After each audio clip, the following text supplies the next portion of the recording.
A vida é como uma caixa de chocolates. Nunca sabes o que vais encontrar. Esta frase icônica de Forrest Gump, protagonizado por Tom Hanks, é apenas um dos muitos momentos inesquecíveis deste clássico de Robert Zemeckis. O filme foi um enorme sucesso e, em 1995, venceu 6 Oscars, incluindo melhor filme e melhor ator para Tom Hanks, superando concorrentes de peso como Pulp Fiction e Os Condenados de Shawshank. Neste vídeo, mostramos-te factos fascinantes e detalhes escondidos que talvez tenhas perdido. Se és novo no Lusorich Movie, subscreve o canal para não perderes nada. Uma das primeiras cenas do filme mostra Forrest sentado no icônico banco da paragem de autocarro. Repara nos sapatos sujos que ele está a usar. Este detalhe é revelador, não só porque o estado dos sapatos sugere que Forrest correu imenso, mas também porque são exatamente as mesmas sapatilhas Nike que Jenny lhe ofereceu e que ele descreveu como o melhor presente que alguém poderia receber no mundo. Apesar de Forrest provavelmente ter precisado de substituir os sapatos depois de correr durante tantos anos pelos Estados Unidos, ele continuou a comprar exatamente o mesmo modelo. Além disso, seguindo o conselho do Tenente Dan para cuidar dos pés, certificava-se sempre de ter atacadores limpos para manter as sapatilhas em bom estado. Entre as muitas formas como Forrest influencia o mundo ao longo da sua vida, uma das mais divertidas é, sem dúvida, quando ensina a Elvis Presley os seus famosos movimentos de dança espasmódicos. Embora Elvis tenha sido interpretado fisicamente por Peter Dobson, a voz que ouvimos no filme é de Kurt Russell, o que pode surpreender alguns. Kurt Russell emprestou a sua voz a Elvis como um favor a Robert Zemeckis. Depois de ter interpretado o rei do rock no filme televisivo de 1979 Elvis, pelo qual recebeu uma nomeação para um Emmy de melhor ator. Numa das primeiras cenas de Forrest Gump, o protagonista começa o seu primeiro dia de escola no Alabama. O jovem Forrest é tímido por causa das suas talas ortopédicas nas pernas e, ao entrar no autocarro escolar, os outros miúdos recusam-se a ceder-lhe um lugar. Alguns abanam a cabeça, outros dizem que os lugares estão ocupados. No entanto, o que muitos não sabem é que uma das crianças que rejeita Forrest é interpretada pela filha de Tom Hanks, Elizabeth Hanks. Ela é a menina com o vestido de xadrez vermelho que abana a cabeça. Embora não tenha falas nesta pequena participação, tem o mérito de aparecer numa das cenas mais importantes do filme, pois, pouco depois, Forrest conhece o amor da sua vida, Jenny. Um detalhe recorrente e engraçado é que Forrest parece incapaz de manter os olhos abertos quando lhe tiram uma fotografia. Seja na foto com Bubba Gump, na fotografia de formatura com a mãe ou nos cartazes promocionais de ping-pong, incluindo o recorte de cartão, os seus olhos estão sempre fechados de forma hilariantemente involuntária. Curiosamente, apesar de Forrest piscar os olhos em todas as fotografias, tem um controle impressionante quando joga ping-pong. Se reparares em Tom Hanks em qualquer cena do jogo, nunca o verás a pestanejar. Por quê? Quando um companheiro soldado lhe ensina a jogar durante a sua recuperação no hospital militar, dá-lhe um conselho. Now the secret to this game is, no matter what happens, never, ever take your eye off the ball. Forrest leva este conselho muito a sério. Forrest consegue entrar na Universidade do Alabama graças a uma bolsa desportiva pelo seu talento no futebol americano. A sua velocidade é tão impressionante que nenhum jogador da equipa adversária consegue apanhá-lo. Isso reflete-se no seu uniforme, que está sempre impecável. Ao contrário da maioria dos outros jogadores, cujas roupas estão cobertas de lama, as calças brancas de Forrest permanecem imaculadas ao longo de toda a cena, independentemente da intensidade do jogo. Como diz o treinador Bryant, ele é incrivelmente rápido. Um pequeno detalhe que muitos fãs podem não notar é que o treinador do Alabama no filme é baseado no lendário treinador da Universidade do Alabama nos anos 60, Bear Bryant. No filme, ele é facilmente reconhecido pelo seu famoso chapéu de xadrez, que se tornou um símbolo da sua imagem na vida real. Segundo a ESPN, o Alabama teve um sucesso impressionante durante o período em que Bryant foi treinador, vencendo o campeonato nacional em 1961. 1964 e 1965. Isto significa que o personagem de Forrest teria ganho 2 campeonatos nacionais, os de 1964 e 1965. Em 1966, depois de se formar na Universidade do Alabama, Forrest decide alistar-se após ser abordado por um recrutador. Torna-se rapidamente num dos melhores soldados da sua unidade, encaixando-se no exército como uma dessas peças redondas. No entanto, no início do filme, sabemos que Forrest tem uma inteligência abaixo da média. Isto levantou algumas questões entre os espectadores, pois embora o exército não tenha um requisito oficial de coeficiente intelectual, todos os candidatos devem fazer um teste de aptidão e atingir uma pontuação mínima. Isto levou muitos a questionarem se Forrest teria conseguido passar nesse teste devido ao seu baixo QI. Segundo Lisa Ciao, num artigo para Vietnam Generation, em 1966, o secretário da Defesa, Robert McNamara, lançou o Projeto 100.000, um programa criado para aumentar o número de militares ao reduzir os padrões exigidos para o recrutamento. O artigo explica que o programa era dirigido principalmente a jovens do sul dos Estados Unidos, provenientes de famílias economicamente instáveis e de estruturas familiares não tradicionais. 50% tinham um coeficiente intelectual inferior a 85. Isto descreve perfeitamente Forrest, tornando-o um candidato ideal para o Projeto 100.000. Forrest alista-se no exército e faz amizade com Bubba quando ambos são enviados para combater na Guerra do Vietnã. Há muitos detalhes interessantes nesta parte, mas um dos mais fáceis de passar despercebidos é o que está escrito no capacete de Bubba. As versões mais recentes em alta definição do filme tornam-no mais visível, mas ainda assim é fácil ignorá-lo. Bubba escreveu: "Preferia estar a pescar no seu capacete", e não há frase que o defina melhor. Quando Bubba diz a Forrest: "My given name is Benjamin Buford Blue. People call me Bubba. Just like one of them old redneck boys. Can you believe that?" Tom Hanks improvisou a sua resposta.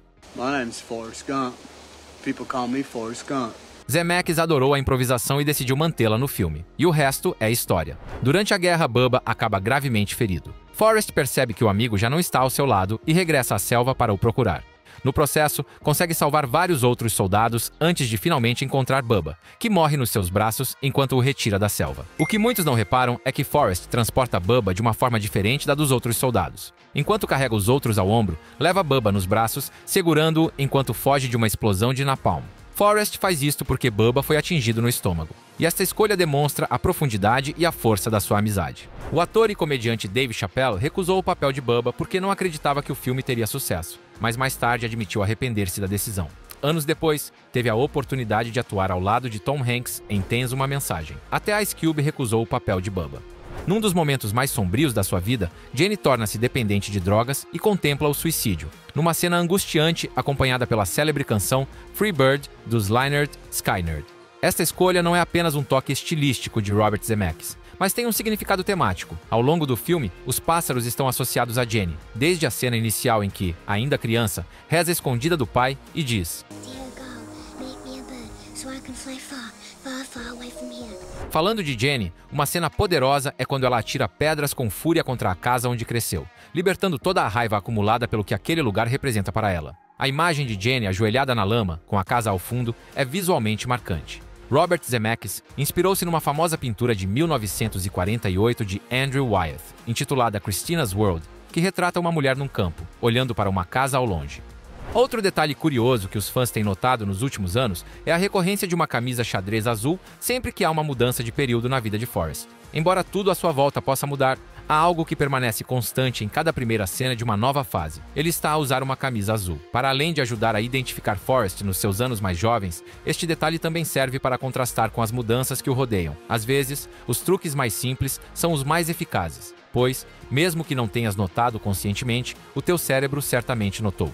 O trabalho de efeitos visuais premiado com o Oscar no filme é geralmente atribuído à remoção digital das pernas de Gary Sinise para interpretar o Tenente Dan após a amputação. No entanto, esse efeito foi tão bem executado que pode fazer-te ignorar outros truques igualmente impressionantes. Por exemplo, embora possas pensar que Tom Hanks passou horas a treinar para jogar aquelas incríveis partidas de ping-pong, a verdade é que não. Praticamente todas as bolas de ping-pong vistas no filme foram geradas por computador. Em vez de fazer Hanks jogar de verdade, a bola foi adicionada na pós-produção.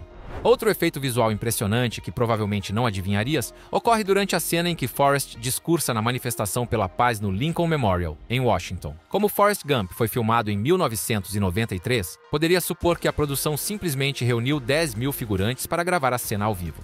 Mas não foi esse o caso. Em vez disso, a multidão foi replicada digitalmente. Apenas os espectadores na parte da frente, perto de Forrest, estavam realmente presentes durante toda a filmagem, enquanto o restante foi criado através de efeitos visuais. Um trabalho impressionante para a época, mas algo que hoje damos como garantido.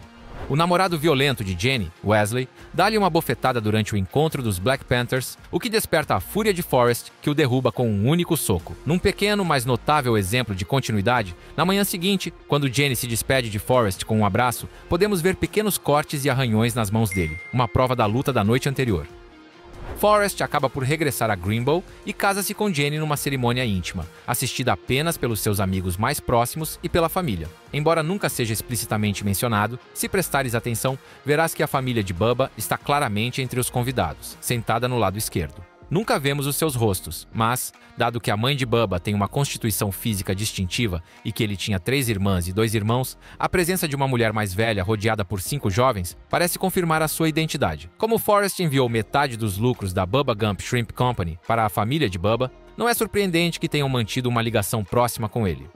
Pouco antes da morte de Jenny, há uma cena em que Forrest entra no seu quarto para cuidar dela. Se olhares com atenção para o lado esquerdo do ecrã, notarás um cartão de boas melhoras na sua mesa de cabeceira. O cartão tem uma carinha sorridente, o que é particularmente significativo, considerando que Forrest inspirou sem querer o famoso logótipo do Smiley Face durante uma das suas corridas, especialmente em lameada.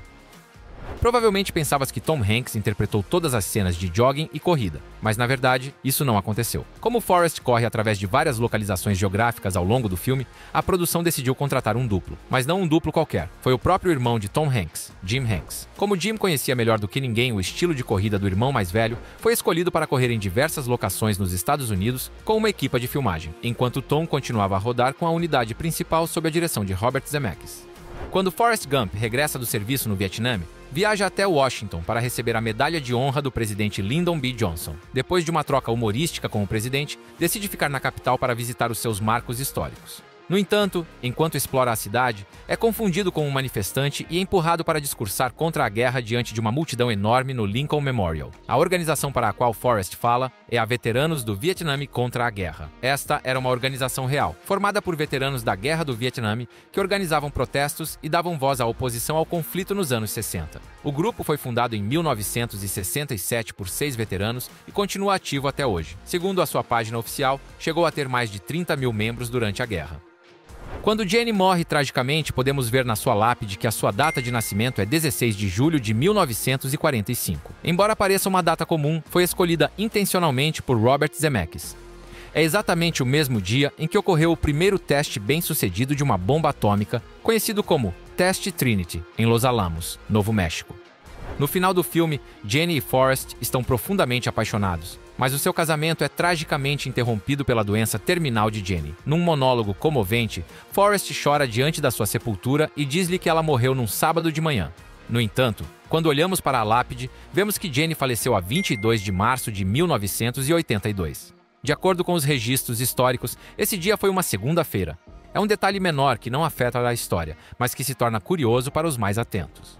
Uma das tramas secundárias mais interessantes de Forrest Gump é a sua carreira como capitão de um barco de pesca de camarão após a guerra. No início, tanto Forrest como o seu imediato, o tenente Dan, têm dificuldades para entrar no negócio. Embora tenham um bom barco, comprado com os lucros de Forrest a jogar ping-pong para o exército dos Estados Unidos, não conseguem capturar camarões suficientes para obter lucro. Numa noite, os dois enfrentam o furacão Carmen enquanto estão no mar. A tempestade quase destrói o barco e põe em risco as suas vidas, mas conseguem sobreviver sem ferimentos. O que muitos fãs não sabem é que tanto o furacão Carmen quanto o local onde atracam o barco são reais. Segundo o Serviço Nacional de Meteorologia dos EPAs, o furacão Carmen foi uma tempestade de 1974 que devastou áreas do Golfo do México, embora tenha atingido principalmente a Louisiana e não o Alabama, onde esta parte do filme decorre.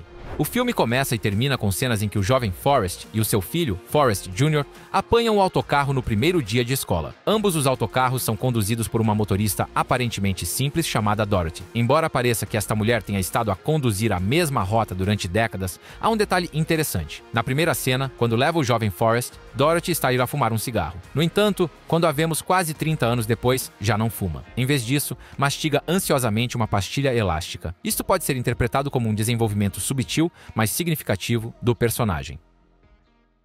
É assim que Forrest Gump, com a sua extraordinária simplicidade, nos presenteou com tantos detalhes surpreendentes por descobrir. Espero que esta viagem pelo mundo de Forrest te tenha inspirado a rever este clássico com um novo olhar. Obrigado por nos acompanhares neste percurso.